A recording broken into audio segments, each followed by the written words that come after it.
जिलाधिकारी गंभीर जी मौजूद हैं गाजियाबाद, उनसे बात करेंगे। आज गंगाधाम कैंप कार्यालय पर क्या कहेंगे? देखिए, ये इतना बड़ा यहाँ पे तिगड़ी मेला, गंगा मेला लगता है और यहाँ पे दूर दराज से काफी लोग श्रद्धालु आते हैं। तो इसी तरह का एक हम लोग भी हर साल यहाँ पर शिक्षा क्रांति का एक सम्मेलन करते हैं, समाज को जागरूक करने के लिए, जो समाज के वंचित बच्चे हैं ताकि वो शिक्षा ग्रहण कर सकें और अपने जीवन में आगे बढ़ सकें। तो ये हमने धर्म के साथ साथ संस्कृति के साथ साथ हम अपने इसको एजुकेशन से जोड़ा है।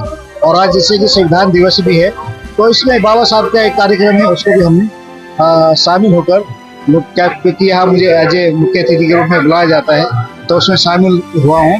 और यहाँ जसवंत और हमारी जो पूरी टीम है, यहाँ हमारे साथी तेलंगाना से और छत्तीसगढ़ से, मध्य प्रदेश और डिफरेंट स्टेट से आए हैं जो शिक्षा के लिए काम करते हैं।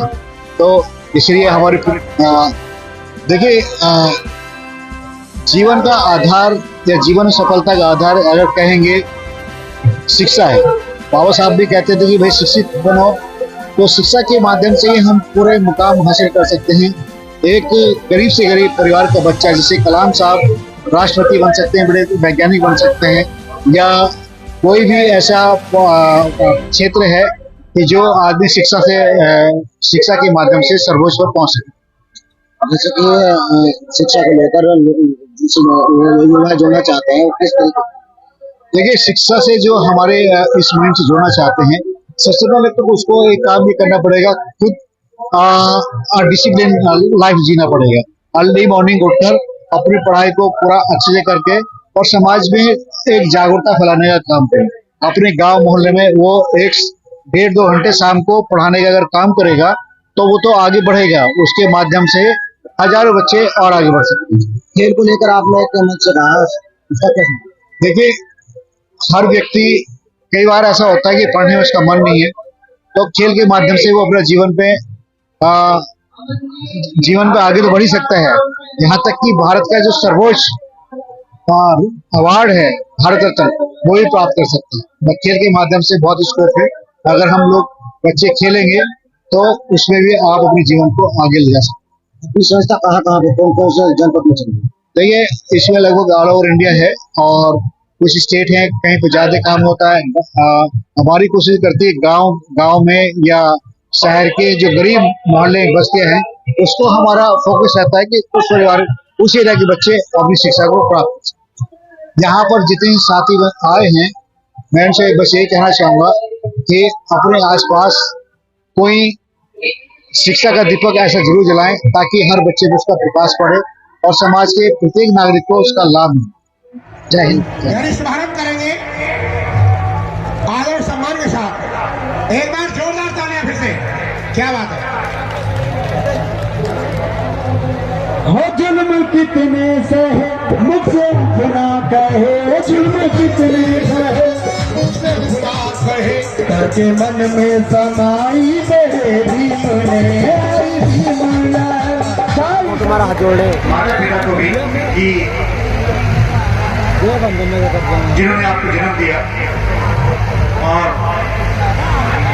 ये वास्तव में बहुत सारे स्टूडेंट्स मुझे मिले अम्बेडकर छात्रावास में, बहुत सारे अपनी मंजिल को पा गए।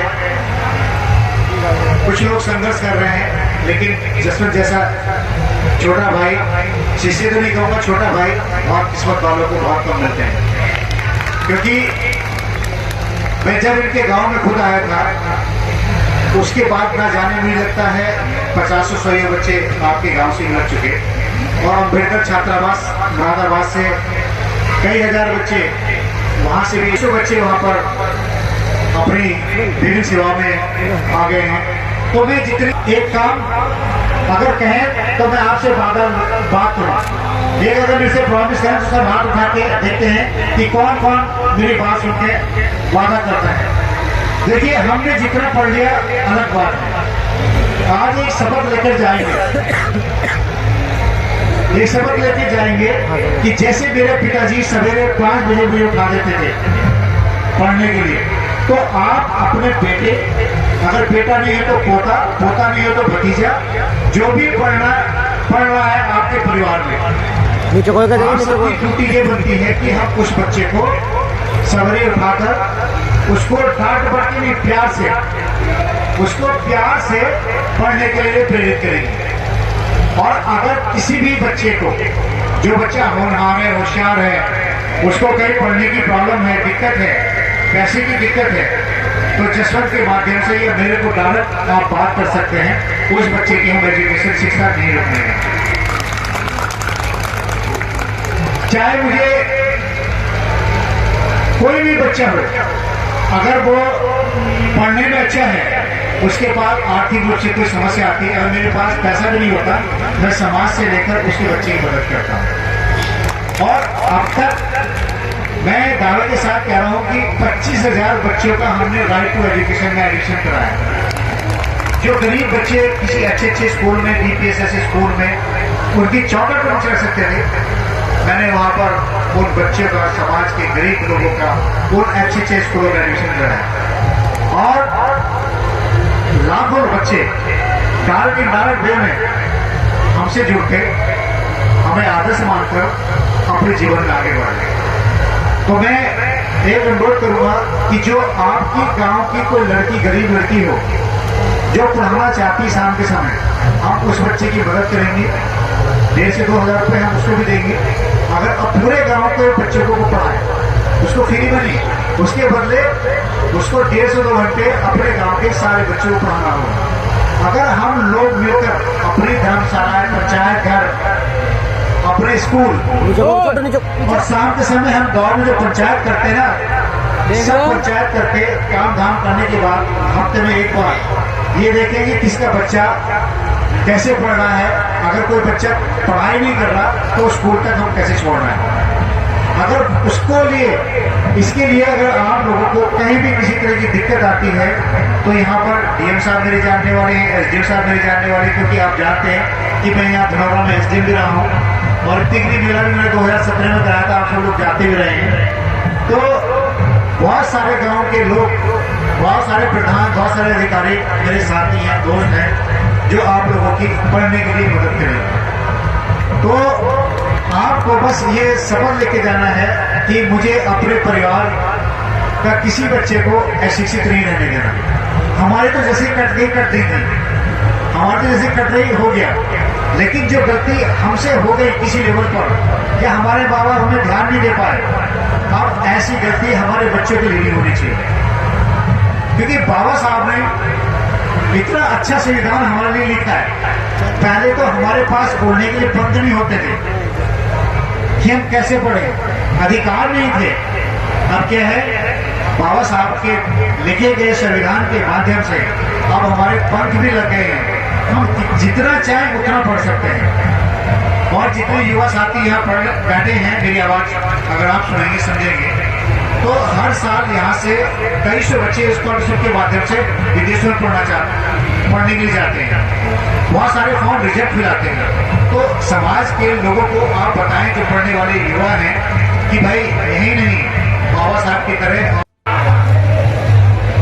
कि पिछले ADM साहब पिछले 9 वर्ष से मैं इस तिगरी मेले पर सामाजिक संगठनों के माध्यम से शिक्षा क्रांति पर कैंप लगाता हूं, जबकि इसमें पूरे तिगरी मेले के अंदर भिन्न भिन्न जाति समुदाय के नाम से सवालें लगती हैं। लेकिन मैंने ये सोचा कि ये तो एक प्रकार से संविधान का उल्लंघन होता है।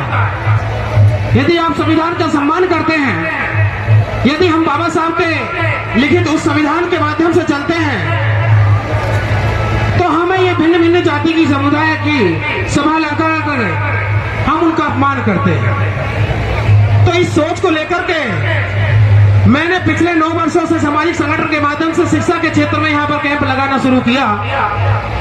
और आप पूरे तिगरी मेले में चले जाइए और आपने देखा भी है कि पूरे तिगरी मेले में इससे बड़ा कैंप और इतना व्यवस्थित तरीके से कोई कैंप आपको नहीं मिलेगा। और ये केवल मेरे अकेले की मेहनत नहीं है।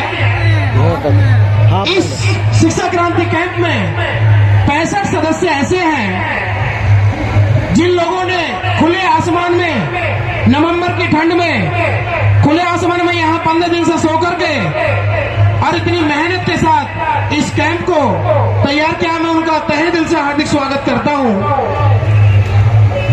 हमारे बीच, जैसे मैंने आपको बताया, माया शंकर यादव जी हमारे बीच उपस्थित हैं। मैंने जब आपको फोन किया और आपसे राय ली तो आप बड़े ही, आपने मुझे बहुत उत्साह के साथ मुझे बढ़ावा दिया इस प्रोग्राम के लिए कि आप बहुत अच्छा काम कर रहे हैं और मुझे ऐसे ओजस्वी और सामाजिक, देखो, आधिकारिक पद पर रहते हुए भी सामाजिक स्तर में जो अपनी पकड़ रखते हैं, मैं उनका तहे दिल से हार्दिक धन्यवाद करता हूं।